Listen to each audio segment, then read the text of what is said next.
ये कितना अच्छा लड़का है, कितने नेक इरादे हैं इसके, ये कुछ गलत नहीं कर सकता। तुम अपने गुस्से को ठंडा करो, ये सिर्फ अपनी होने वाली बीवी से मिलने आया है। मुझे पूरा यकीन है इस पे। पीछे हटिए, फोन निकालो अपना। क्या? अपना फोन निकालो तुम अभी। मेरा फोन कर लो। मेरे फोन का आप क्या करने वाले? चुप है।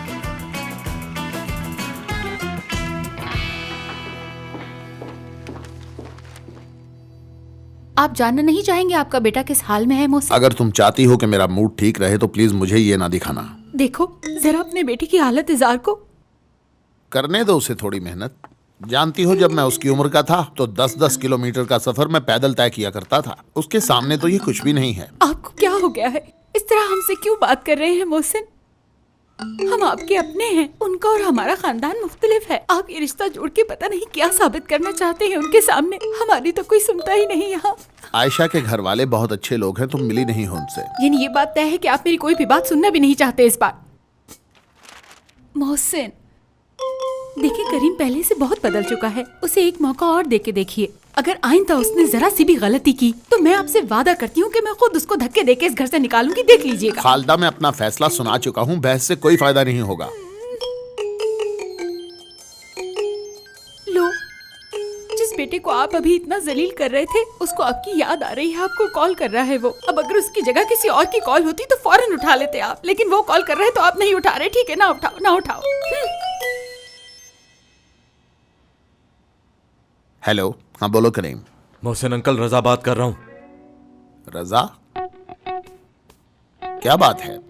मोहसिन अंकल, आपका बेटा यहाँ पर मंगनी की तारीख रखने आया, क्या ये सच है? अगर आपको नहीं पता तो मैं बता दूं, इसे अभी मैंने आयशा के कमरे से पकड़ा है। क्या? हाँ हाँ, वो सच बोल रहा है बेटा। वो भी ना बहुत ही नासमझ है। मैंने उससे कहा भी था कि हम दोनों इकट्ठे जाएंगे। कल मैं तुम्हारे घर आता हूँ, फिर आराम से बैठकर इस बारे में बात करेंगे। तब तक पुरसकून रहो। ठीक है, ओके। लेकिन मैं आपको एक बात बता दूं कि हम मंगनी से पहले ये बेगैरती बर्दाश्त नहीं करेंगे। इसे आप आखिरी बार अपनी जुबान में समझा दें। हाँ ठीक है, मैं तुम्हारी बात समझ गया। जरा उसे फोन दो, मैं उसे समझा दूं। बाबा जान। जी बोलिए बाबा। करीम, घर आओ, हमें इस बारे में अभी बात करनी होगी। जी ठीक है, मेरे बाबा मुझे घर बुला रहे हैं। मैं इसे जरा बाहर तक छोड़ के आती हूँ। भाई अच्छा नहीं लगता अगर मेहमान को अकेले जाने दिया जाए तो।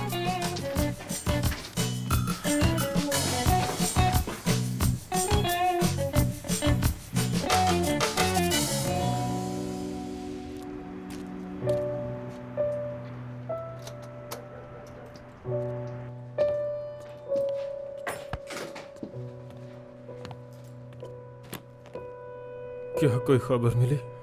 तुम नशे में हो क्या? जानती हो, हमने बहुत बड़ी गलती कर दी। बड़ी जल्दी एहसास हो गया। बहुत गलत किया हमने, ऐसा नहीं करना चाहिए था। अगर आयशा ने खुद को कोई नुकसान पहुंचा लिया तो मैं खुद को माफ नहीं कर पाऊंगा। तुम हंस क्यों रही हो?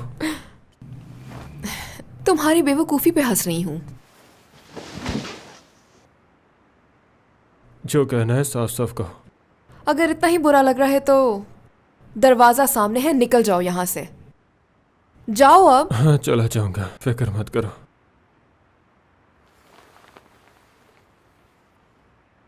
और हाँ, आयशा के लिए परेशान होने की जरूरत नहीं, वो अपनी जिंदगी का फैसला कर चुकी है। किस फैसले की बात कर रही हो?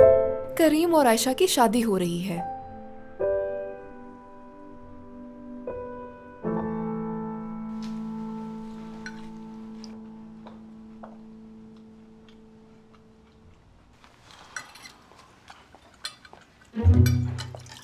बहुत शुक्रिया। सलामती हो सबकी। करीम, कैसे हो भाई?